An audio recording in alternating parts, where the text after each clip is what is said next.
bah, merci quoi d'utiliser un peu votre... Alors nous on n'a pas une notoriété, on va pas aller jusque là, mais je veux dire merci d'utiliser quand même votre parole publique pour porter la nôtre, qui est muette, qui est en tout cas inaudible. Elle n'est pas muette, alors je m'exprime mal. Oui, non. Elle est là, elle existe la voix, mais elle est inaudible du point de vue de la société et...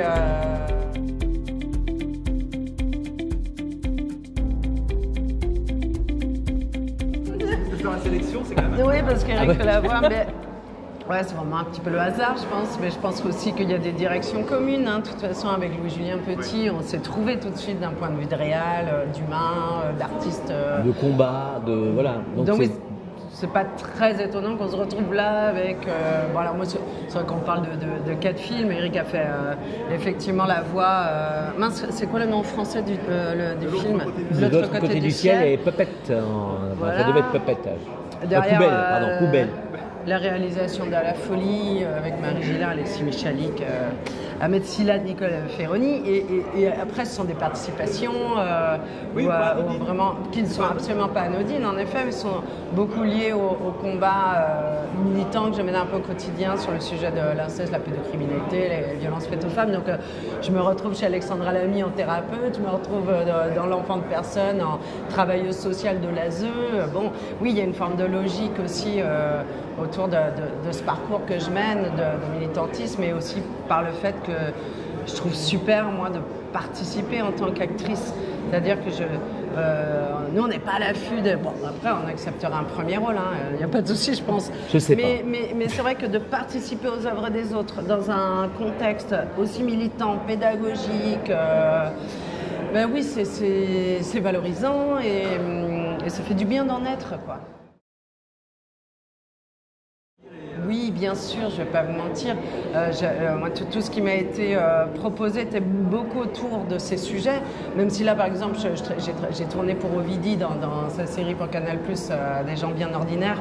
Je m'amuse vraiment à faire le contre-emploi puisque je suis productrice de films pornographiques et que vraiment c'est une éclatade. Je me suis éclatée à jouer ça.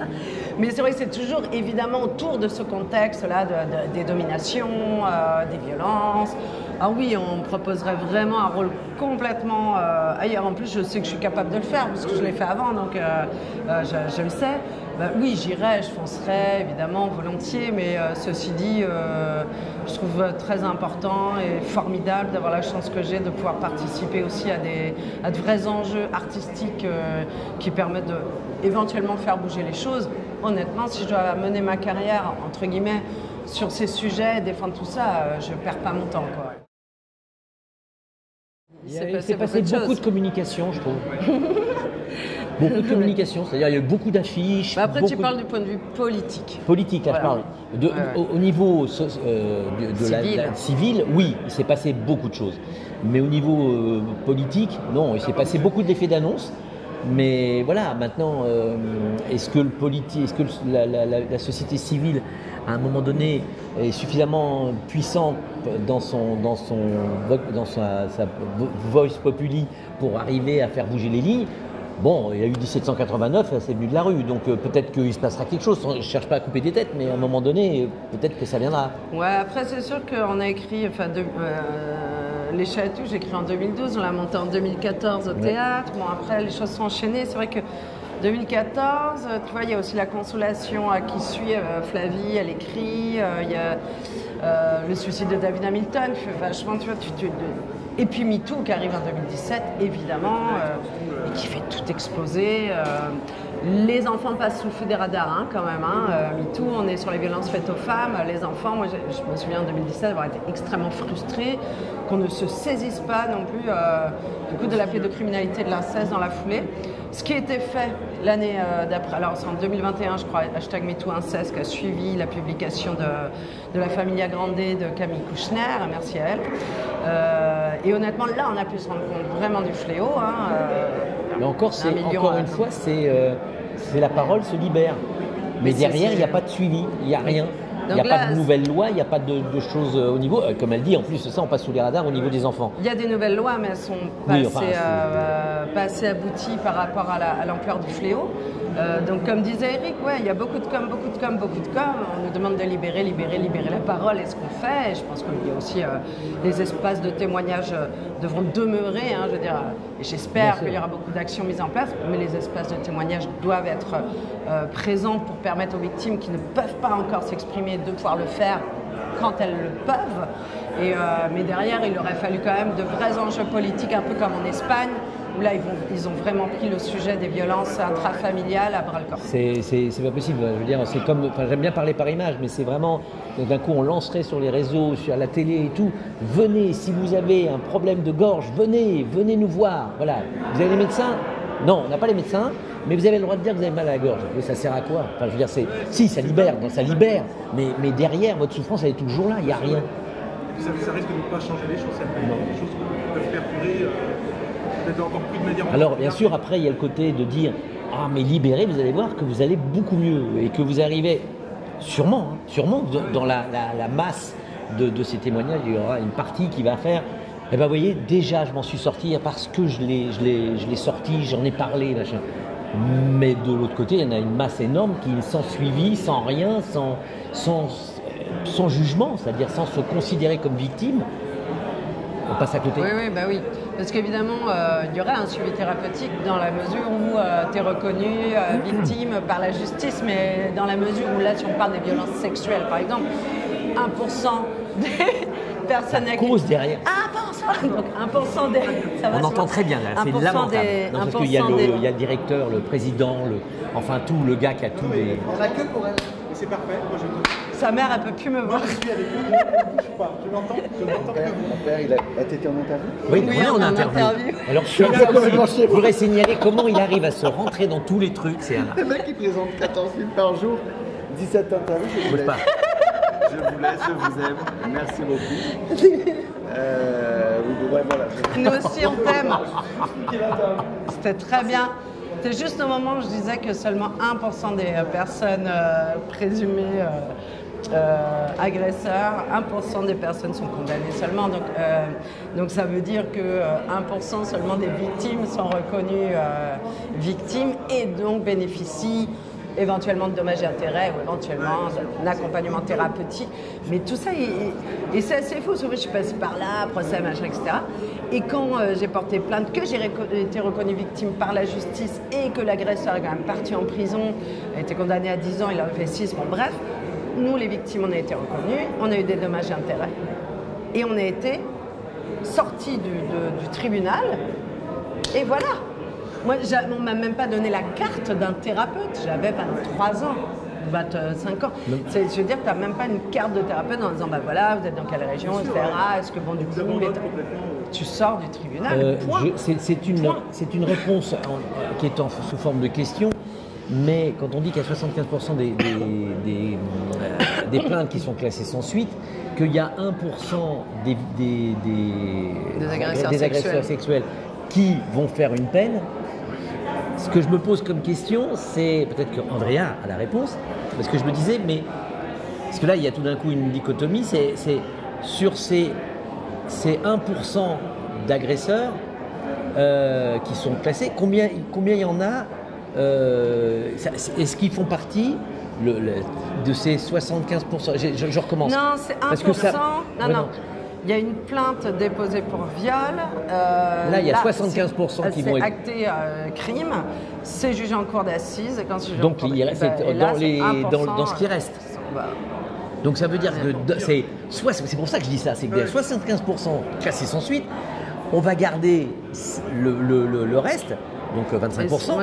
Et sur ces 25%, il y a 1%. C'est énorme. Parce que sinon, on fait 75% classés sans suite, il y en a 1%. Bah oui, mais quand même, ça fait sur 75%. Non. C'est la partie restante, sur le tamis. Donc, il n'y a rien du tout. Bon, en tout cas, c'est sûr qu'il faudrait une politique sociale, une politique publique beaucoup plus aboutie que celle qu'on mène pour l'instant. Mais non, mais évidemment, d'ailleurs, on nous écrit souvent pour nous dire ça. C'est vrai qu'on nous dit, merci quoi, d'utiliser un peu votre... Alors nous, on n'a pas une notoriété, on ne va pas aller jusque-là, mais je veux dire, merci d'utiliser quand même votre parole publique pour porter la nôtre, qui est muette, qui est en tout cas inaudible. Elle n'est pas muette, alors je m'exprime mal. Oui, non, elle est là, elle existe la voix, mais elle est inaudible, point de vue de la société. Et donc oui, bon, on essaie de profiter de ça. Des fois, c'est pas simple parce que faut y aller. On n'est pas nombreuses à le faire. Hein, donc on attend généralement, de toute façon, qu'on arrive quelque part. On sait que nous, on va porter cette parole. Donc du coup, c'est cool. Les autres peuvent quand même se reposer un peu sur les épaules. Et là, nous, on est en train de dire, ouais, mais ce serait bien qu'en fait tout le monde un peu s'y mette. Qu'on se relève, parce que sinon, ça reste, on reste tout d'un coup, au fur et à mesure, un peu notifié. On va. Avant même qu'il parle d'autre chose, on va se taper un petit tampon on a quand même un truc. Et en même temps, si personne ne le fait, oui, et puis après, on y est allé la piqûre de rappel, elle est nécessaire à chaque fois. Pour nous, effectivement, les Molières, c'était presque une blague que j'arrive en disant un enfant est victime de viol toutes les heures, une femme est victime de viol toutes les 7 minutes, et qu'Éric me disait attends, on est dans un endroit festif là, s'il te plaît. Parce qu'en plus, on l'a dit, c'est que quand je lui dis, non mais attends, elle m'a dit, on avait préparé, mais de dire, non mais attends, je te vois venir Éric. Non, je dis, c'est pas nous c'est eux qui nous ont vu venir. On devrait tous être en train de parler de ça. Et là, il y en a deux qui, quand ils se pointent, d'accord, alors on va se taper les petites 10 minutes et après on aura peut-être droit à autre chose. Bon, après c'était super, il y a eu Isabelle Carré, Pauline Bureau, il y a eu Nathalie Mann, il y a eu des paroles qui ont été portées, ça c'était vachement important. Bon, évidemment, nous on continuera de le faire, forcément. Si, quand même on nous parle de nos points de vue artistiques, parce que d'abord, j'espère qu'on a de vraies directions de réalisation et quand même on nous en fait part, quoi. Si, ça va. Quand je vois le film avec la version qui a été faite pour le grand écran là, très sincèrement, si personne, je pense franchement que s'il y a personne, dans la salle c'est ce qui a dû se passer, personne ne sait que c'est un film télé, on le regarde, dites-moi qui va dire c'est un film télé, il y a rien. L'enfant de personne de Kim Isker, pareil, la réal est géniale, Touché d'Alexandre Lamy, première réalisation. C'est un format d'image, et je dirais, c'est un format d'image et un challenge de temps pour le faire. Voilà, c'est ça qui fait la chose différente entre le cinéma et la télé. Mais très sincèrement, à l'arrivée, il n'y a que nous, il n'y a que ceux du film que vous voyez, ceux de la télé, je veux dire, avec qui font. Mais dans la salle, très sincèrement, je pense qu'aucun des films qu'André a cités, on est en train de faire. C'est bien, mais bon, c'est un peu télé quand même. Non. Ouais, je crois que c'est un peu péjoratif quand on dit ça justement, format et tout, mais je crois qu'aujourd'hui, en fait, on a juste envie de créer de toute façon, et c'est vrai qu'on a le cinéma, la télé, les plateformes, les chaînes s'engagent, et ça c'est quand même, ça fait quelques temps, les chaînes s'engagent vachement, et en plus les chaînes font appel à des réals, des acteurs de cinéma, on a tous envie de se mélanger, faut arrêter justement les étiquettes, c'est vachement important de toucher le public de la télé. Un public qui ne va pas forcément des fois au cinéma. Quand tu regarde Les Chatouilles, il est sorti au cinéma, c'est formidable, on a un très très beau succès et d'estime et de public, puisqu'on a fait 400 000 entrées. Par rapport au sujet en plus, oui.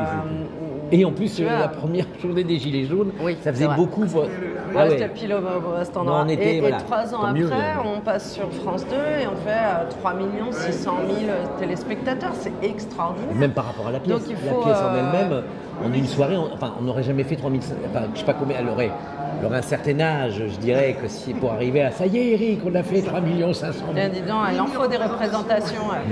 Voilà, donc je pense que. À l'action. Oui, même toi, je pense que. Ça aurait été très beau avec une chaise roulante, tout ça, un mouvement. Voilà, avec une oreillette évidemment, parce que bon. On va peut-être privilégier un peu plus des plans rapprochés pour la télé, parce que évidemment, dès qu'on est en truc serré avec un truc au fond, c'est un peu plus compliqué parce que tout le monde n'a pas un écran géant chez soi. Mais sinon, non. On a filmé vachement large dans la folie, on n'est pas sur les plans. Enfin, je crois qu'on est plus serré quand tu seras grand, dans le second long métrage de cinéma quand on va sortir bientôt. On est plus serré à plein d'endroits qu'à la folie. Je trouve qu'on s'est permis d'être des espaces en réel. Sincèrement, c'est pas vraiment posé la question. Et du coup, non, il a été question. Par contre, nous, on a été super clair avec notre production quand ils nous ont appelés. On a dit, oui, on y va parce que d'abord le sujet nous plaît, que la façon, bon, bref, tout était là. le rendez-vous était là, même l'équipe quoi. Et mais on a dit par contre, ne nous demandez pas de faire des chants contre chants, enfin voilà, ça. Non. On a dit on va faire des plans séquences, on va faire la grue, on a vraiment dit au démarrage, vous venez nous chercher nous. Sincèrement, il y a des très bons réalisateurs de télé, vous venez nous chercher nous. C'est donc que vous cherchez une patte. Donc laissez-nous la patte, parce que si vous cherchez à nous cadrer dans quelque chose qui peut être très bien fait, mais qui n'est pas nous, ça ne va pas marcher. Bon, en tout cas, c'était ils nous ont super pas embêtés. fluide, ils ont été géniaux, on s'est éclatés.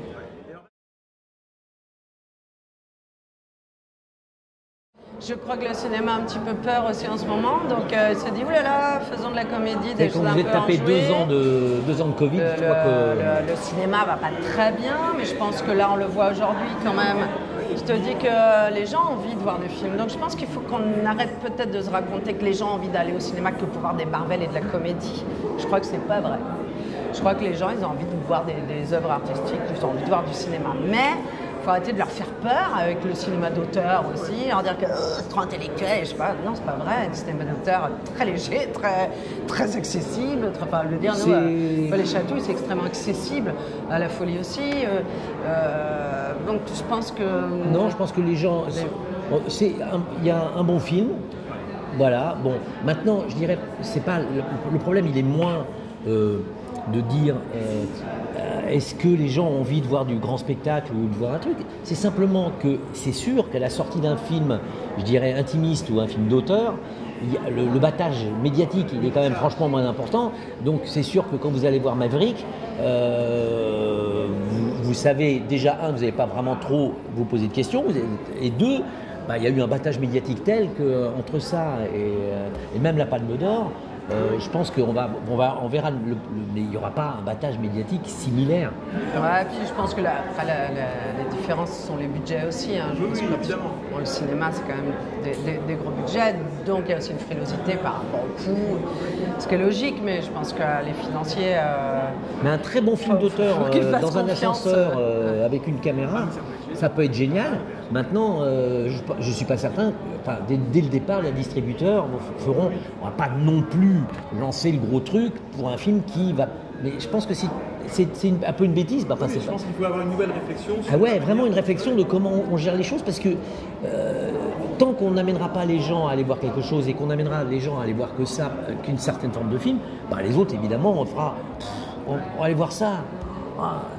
C'est ce qui faisait la force, mais qui n'existe plus vraiment, ce qui faisait la force du court-métrage avant le long-métrage, c'est qu'on avait la possibilité de voir un style de cinéma qu'on serait peut-être pas allé voir et faire « Ah tiens, on vous a donné une petite touche, goûtez ». C'était vraiment ça.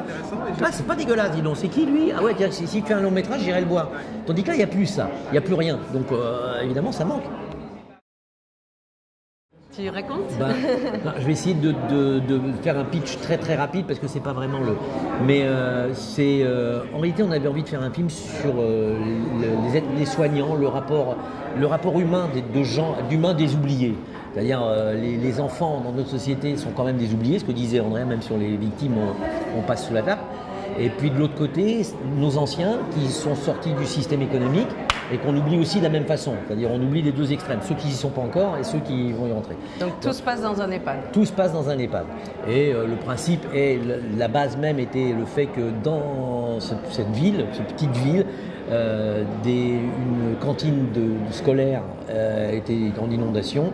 Ils ne savent plus où faire manger les gamins. La seule endroit, c'est la cantine de l'EHPAD où on peut faire manger les gamins. Donc on les amène. Donc entre ces oubliés qui attendent la fin de vie et ces gens qui rentrent dans le début de la vie et qui sont oubliés quand même, c'est le choc de ça. Mais on avait surtout envie d'une rencontre humaine. Ouais, c'est un prétexte en fait. Ouais, voilà. C'est un prétexte pour mettre tous ces gens dans le même endroit et on ne sort pas de cet endroit quasiment. Et on est vraiment avec eux et on crée les amitiés et on voit quand même plus ou moins. Enfin, on avait envie de faire un film. On avait envie d'un peu de chaleur humaine. Franchement, après la crise sanitaire, tout ça. On avait envie de se faire du bien, on avait envie que les gens sortent de la salle de cinéma en voulant se prendre dans les bras, sans les bons sentiments, tout ça. On y va cash quand même. On parle de la mort, on parle du chagrin, on parle de l'exploitation, enfin le manque de moyens pour les soignants. Mais ce qui est drôle, c'était bien avant la sortie du bouquin.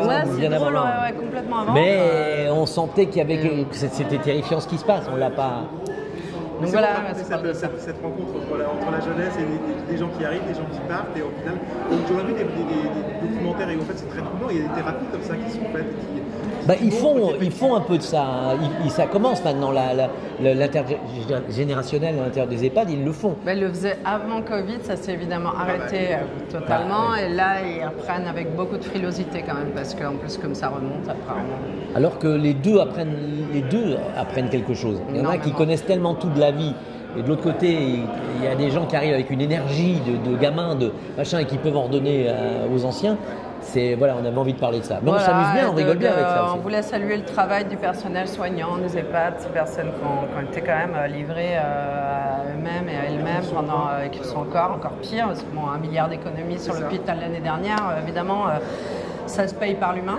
Donc, on sort des urgences, on a vu que c'était une galère totale. Non, mais on voit qu'elles courent partout, quoi. Elles courent partout. Ils sont obligés de mettre des petits mots pour s'excuser. C'est pas de leur faute, mais ils sont obligés de mettre on s'excuse. Je suis tout seul à la radio. Surtout, m'en vouliez pas à moi. Je vais tout faire pour aller vite. Aussi, c'est terrifiant, quoi, parce que, voilà. C'est encore un effet d'annonce. On va tout faire. On est là, les soignants, on va vous donner une médaille. Et ils ont eu une médaille après le Covid. Et voilà, donc on avait envie de parler d'eux aussi, et ça a été vraiment une chose. Là, on fait la projection du film pour les gens de l'EHPAD qui sont venus nous aider, qui sont venus parler et figurer. Et je crois que ça va être un grand moment pour nous de choc, parce que voilà. Mais eux, ils étaient super heureux aussi.